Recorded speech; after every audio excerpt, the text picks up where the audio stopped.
ہم نے احمد پراز کی منظوم ڈراموں کی ایک سیریز شروع کی ہے جس کی ایک ویڈیو یہ پودلک بھی ہے۔ یہ ڈرامہ ایک منظوم ڈرامہ ہے جو ہم آج پڑھیں گے۔ بدلک۔ پہلا منظر۔ بودلک کلش میرے ہمدن کہو کوئی اچھی خبر لے کے آئے ہو، میں صبح سے مضطرب تھا۔ تمہیں کیا خبر مجھ پہ یہ رات کتنی کڑی تھی، میں ایک پل بھی سویا نہیں، اور پھر نیند آتی تو کیسے جب ایک خوبصورت دلہن کی جوا گرم سانسوں سے میرا بدن ایک چیتے کی مانند وحشی بناتا۔ تمہیں میری بے صبر آنکھوں نے نہل مقدس کی جانب سے آتے ہزاروں امیدوں سے دیکھا، یقیناً کوئی معجزۂ جانفرا لے کے آئے ہو۔ کیا تم نے نہل مقدس کے درویش دانا سے میرے لیے بات کی؟ جگولا تحمل کہ میں درد زا کی اذیت میں ہوں، اور وہ معصوم جاں جو میری کوکھ سے باہر آنے کو بیکل ہے، اندر سے مجھ کو کترنے لگی ہے۔ میں آسی ہوں اے مرد درویش، لیکن یہ لغزش تو اس وقت مجھ سے ہوئی جب میرے آدمی نے میرے جسم کی شورگی پر توجہ نہ دی۔ ہاں، جوانی کے تپتے ہوئے موسموں کے شب و روز میں زندہ رہنے کی خاطر مجھے دوسرے شخص کو خوشچین حارث تمنا بنانا پڑا، جو میری ہی طرح اپنے فکر کے زندہ میں محبوس تھا۔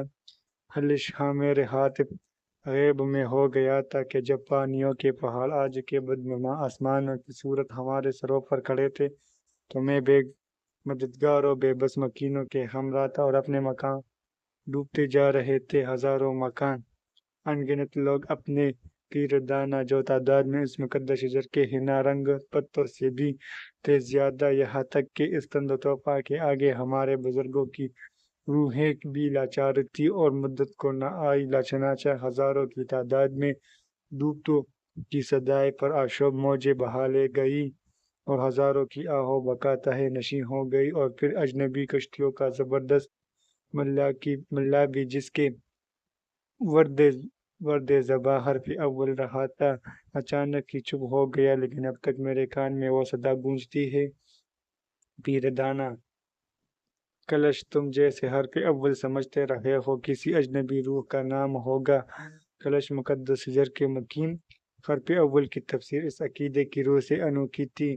پیر دانا یعنی کلش وہ کہتا تھا، اس بزم ہستی کے نقش کہن سے بھی پہلے فقط ایک ہی لفظ موجود تھا، اس کی برکت سے انسان پیدا ہوا، پھر اسی لفظ سے رفتہ رفتہ ہزاروں کی تعداد میں آدمی بن گئے، پھر یہ تعداد بڑھتی گئی، اور یہاں تک کہ ہم بھی اسی لفظ ہی سے بنے ہیں۔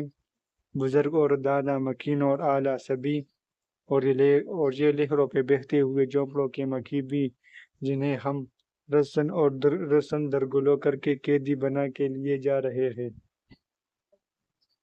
اسی کے ساتھ ہی یہ منظوم ڈرامہ ختم ہوتا ہے۔ اگلا ڈرامہ شاعر اور گوریلا ہوگا جو ہم اگلی ویڈیو میں پڑھیں گے انشاءاللہ۔ تو اجازت دیجیے گا، اللہ حافظ۔